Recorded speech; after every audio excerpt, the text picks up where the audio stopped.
welcome back to the Real Estate 401k Show. I'm your host, Mike Weinstein, alongside Justin Frederick and Ryan Gerdes all the way down at the end. You're going to want to go ahead and text the word RATE, R-A-T-E, to, what's the number, 623-AZ-RECON. Yeah. It's amazing on what a week can do to you. Yeah. 623-AZ-RECON. I feel like we are broken records here. We've been talking about how high rates are, the opportunities that present themselves with higher rates. Justin, as you know, rates have dropped a little bit, and we can get into what we're thinking for the month of September. We still, Ryan, just got a ton of people sitting on the sideline for a variety of reasons, and I know the election is one of them. A lot of angst about the election, but the other biggest obstacle is I'm waiting for rates to drop. I think that they're also, I think that so long as the media keeps screaming recession, there's going to be a lot of people that are just buying into that rhetoric. And when is the last time listening to the media has ever paid off for you? So I mean, that's just my personal philosophy, and so sometimes that bites me in the ass because whenever I hear the media say something, I almost want to do exactly the opposite. It's an interesting point, Ryan, and don't mean to cut you off, but I will. Is everybody complains about the media? I mean, everybody complains about the media. But yet they listen to them. But yet they listen to them, especially because we know that the media is not as well researched. They're reading from talking points. We are the experts here. Listening to the media, the media, whenever they have good news, they're not making any money off of that. Nobody's tuning in to hear how great things are with unicorns and rainbows. So what are they going to do? They're going to find one shred of statistic that they've probably planted or might have some half truths bundled up with layers of shit around it, and then that's what they go and they sell the public, and then they compound it saying, hey, there's a recession here and there's all these things. So it's kind of like a self-proclaimed prophecy, if you will. And then the people that are listening to it, they all of a sudden say, "Oh, I better hunker down," which is fine because you're making way for a lot of people who aren't listening to that, the ones that are actually following data and truth. So, I do think that interest rates is a real thing. I do think that there's a threshold in which the amount of money that people are making and the amount of jobs that are out there versus how much they can spend, and then also, we've talked about it in the past about the habits that people have been absorbing through COVID and just kind of higher spending, buying more things, etc. So I think all of that plays into it. But yeah, there is a threshold, and I consistently think once there's a 5 in front of that interest rate, that's probably going to be the dinging of the stock market bell, so to speak. Well, I was reading an article last week, and basically it was a warning for home buyers. Be very wary of entering the home buying market because we are facing a recession. What that article failed to outline, and this is the problem with the media because they don't necessarily do their homework, and most people don't realize this, 6 of the last 8 recessions in America, home prices went up. So a recession does not automatically equate to a market crash or depreciation of real estate. Mm-hmm. And so we're kind of referring over to or being prompted a little bit by this article here, the Home Buyer's Dilemma: How low must mortgage rates go before they buy? One thing that it's just not really focusing on is inflation, because in order for values of homes to really drop, not only do interest rate needs to go down, but inflation needs to go up again. Right? Because they're not going to be able to afford enough of a home, and then that supply and demand is going to choke out the value of homes, thus lowering prices. So I don't think that or lack of inflation that could spur another massive rise in values just on the opposite end of the spectrum. So I think that before you go making presumptions when you haven't looked into the data, you ought to just take one step back, really take stock in who you're listening to and what research that you're diving into before making decisions. All right, if you'd like some more information about rates and what you qualify for, but more importantly, if you want an expert opinion on the market rather than just relying, man, I forgot to turn on the fans. It's hot here, dude. No, it's just Justin. Oh my God. Or you like just more of an expert look at the market and the opportunities. Go ahead and text the word rate, RATE, to 623-AZ-RECON. That's rate to 623-AZ-RECON. Justin, it's a box, or I shouldn't say box, it's a corner that people put themselves in. Because, and I get it, listen, if you can't afford a home and you can't afford to make payments, don't, right? But I would say explore all your options. Don't be that sole decision maker. Let somebody who knows what they're talking about. But people are waiting. They're waiting for rates to drop. They don't want to buy a house today because interest rates are, let's just call it 6.5%, and my payment is going to be this. So 2 questions for you, and you can comment on where rates are at. When rates do drop, if we do see 5s in front of it, what happens to home prices? If home prices go up like we think, the house, even though the rates drop, they're not going to become more affordable. If anything, they're going to become harder to afford. Well, I think people in general love to put themselves in a corner. I've seen this over my entire career. Woe is me. They're always finding a reason to not jump in, rather than finding a reason to jump in. I think just being a positive person can help you get through a lot of things in life, and I feel like this is one of them. But back when we had rates in the 2s, I had people that were telling me that they were going to wait until interest rates dropped to 0% before they jumped in.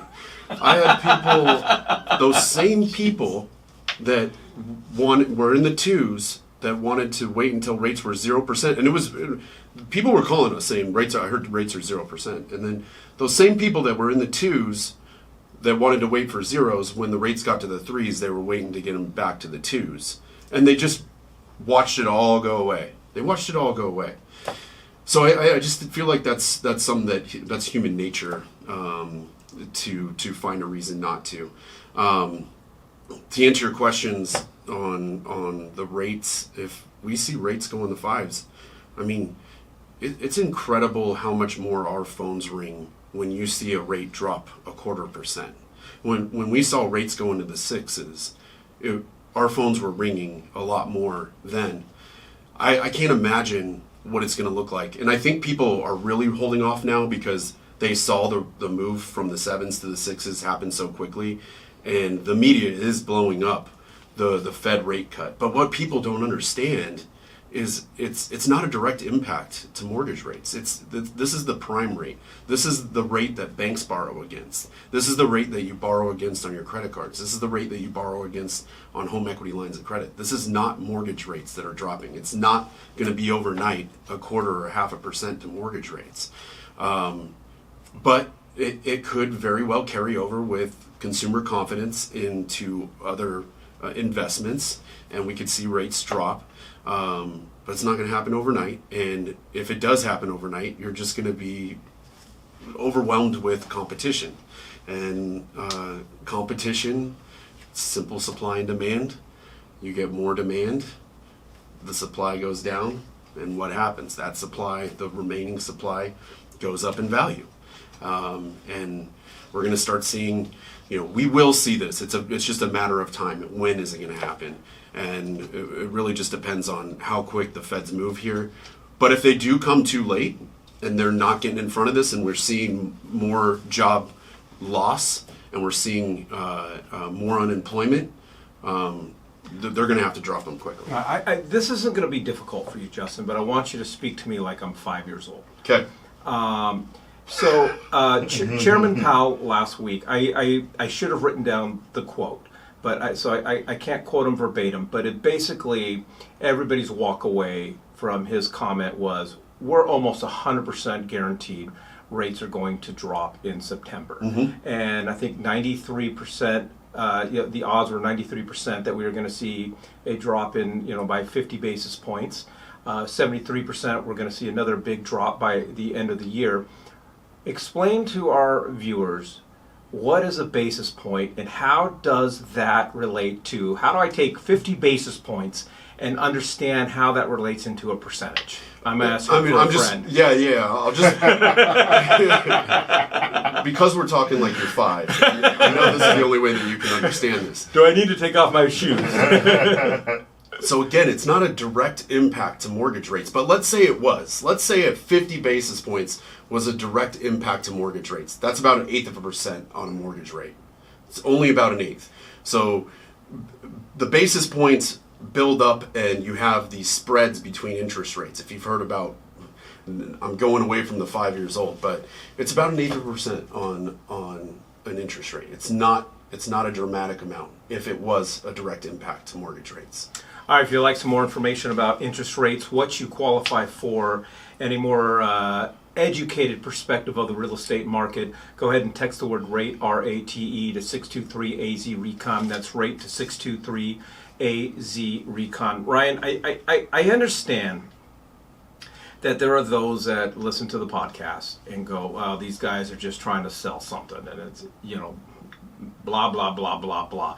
This is what they do for a living, and of course this is what they're going to think. What our listeners don't realize is we are still actively buying, and we're still actively investing because we realize the opportunities. But you're in the process of shopping and buying a home with your daughter. What's the conversation that you're having with your daughter right now as far as opportunities and the risks of waiting for rates to drop to, into the mid 5s, low 5s? Yeah. No, I mean, obviously, I think timing on an investment side it can be either important or extremely important, depending on what you're trying to accomplish. For long-term holds, I mean, if you're holding on to something for 5 to 7 years, then right now we're right in that window. So let me talk about timing real quick. And one thing that my daughter and I talk about all the time is everybody looks at real estate as if it were a stock price, where it's like, okay, when it's high, that's the perfect time to sell, and when it's low down here in the valley is the perfect time to buy. And that's not what professional investors do. They buy in windows. They say, okay, the writing's on the wall. Over here, give or take 3 to 6 months, we're going to be at our peak. So that's when I'm going to sell. And down here is going to be 3 or 6 months. That's around the time that I'm going to buy. And they do it off of other market indicators. So that being said, right now what we're talking about is reps and sets. Okay, just getting comfortable with the idea of how money works. Because I'll be honest, I put together a ton of different trainings, but no better training comes out than when she and I are actually walking through the process. Because they don't teach kids any of this stuff in school. And so I'm expecting that she knows certain things, and then when I say, okay, we're gonna go do this, oh no, we're gonna go pay off that debt, or we need to go do it. And I'm like, no, that's good debt. We want that debt. We want to get rid of this other debt, right? We're not going to rack up credit cards, but we are going to rack up some mortgage so long as we're in a good equity position. And if we lose a little bit of money, that's fine. We're not into this thing to hold on to for 6 months like a flip. We're into this thing to hold on for 5 to 7 years and have long-term yields, and then also supply something that you can rent out of the home that we buy to your friends, because they're already paying $600-700 a door, right, for a small little jail cell of a dorm room where they get to share a house with you and have the amenities of a full kitchen, etc.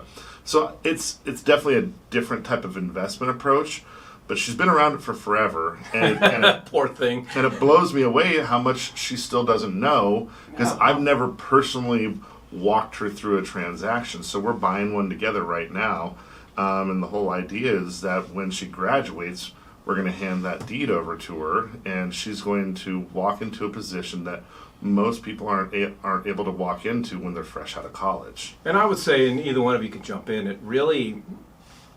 it's not a matter of the right time to buy, the right time to sell, that right interest rate number. What matters is your unique position and your unique situation. And that's why you need to talk to a real estate wealth manager. You just can't go off back to the media.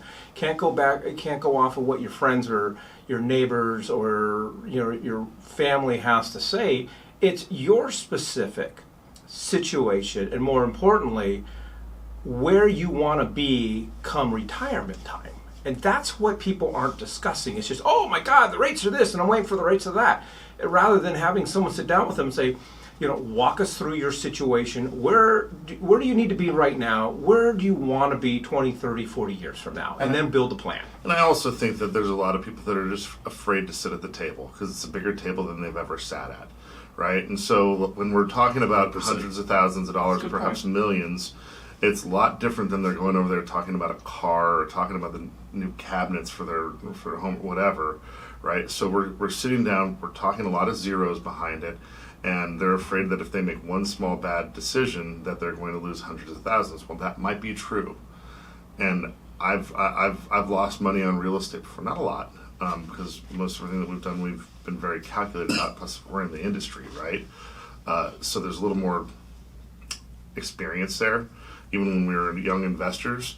But the moral of the story is that these lessons always come at a cost, and you're never going to learn them until you actually do them. And so if you learn $100,000 lesson, guess what happens next time you come to the table?